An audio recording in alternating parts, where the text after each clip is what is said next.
During this first Taliban takeover, women in Afghanistan were forced to stop working and were not permitted outside of their houses with their faces uncovered. Unmarried men and women couldn't be seen together. And women judges, like Judge Marzia Babakarkhail, were in danger. Tell me what happened in 1997.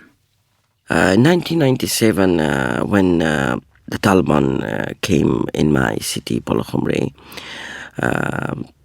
they came looking for me, and they came to my house, my family house. When the Taliban took control of Afghanistan in the 90s, Judge Marzia Babakarkhail was working as a family court judge. She'd set up a shelter for divorced women, helped women leaving abusive marriages, and taught women how to read. She says 9 or 10 Taliban fighters broke into her house with guns, looking for her. She says they destroyed the entire house. Her mother and brothers and sisters were inside, and Marzia was hiding. She hid for hours. Eventually, they left, and she went to check on her mother. She was very, very upset, and her face very white and depressed. And she just said, you have to leave, just leave and go. And we all decided the same time to leave Babakarkhail to flee to Pakistan.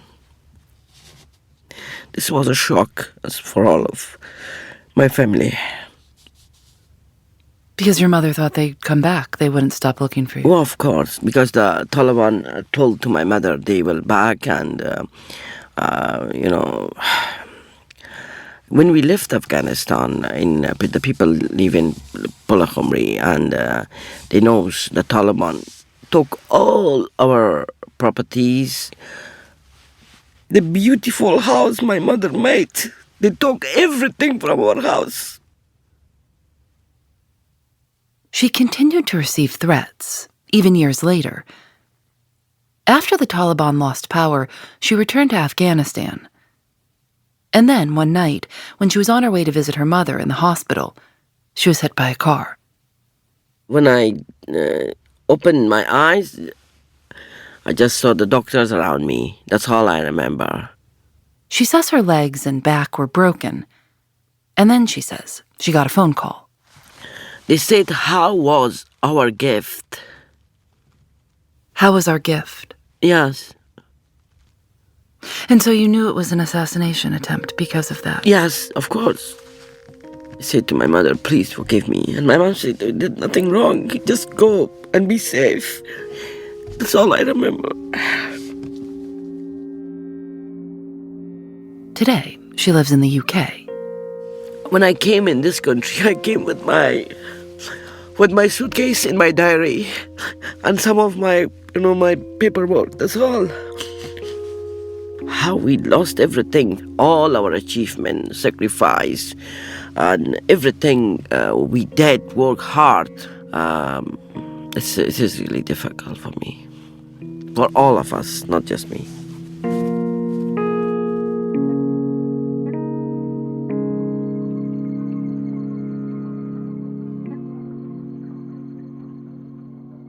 Was it different? Was there a big difference being a girl growing up in Afghanistan as opposed to a boy growing up? My family were educated people who, allowed not just me, all my sisters and brothers to have their rights and be happy. And sometimes, I was a bit naughty at home, and when I was start to running the bicycle, and I asked my dad, the things his boys is doing, I should do. I think that all the opportunity gives by more than my mother, by my dad to me. One day Marzia was out with her father and saw him speaking to a woman and being very respectful to her. And I asked who was the lady, Dad, and he told me she's a judge. And I was no idea what is judge, what is meaning by judge. And that was really is my thing in my life changed that day. Tell me a little bit about that. What about this judge? I think my dad was very interested on her character, but she had a very strong character. And during the way we was back to home, and my dad told me about, she was the first female judge in Pulakhumri. Marzia decided that she wanted to be like this judge. In 1991, she began her career in Afghanistan's court.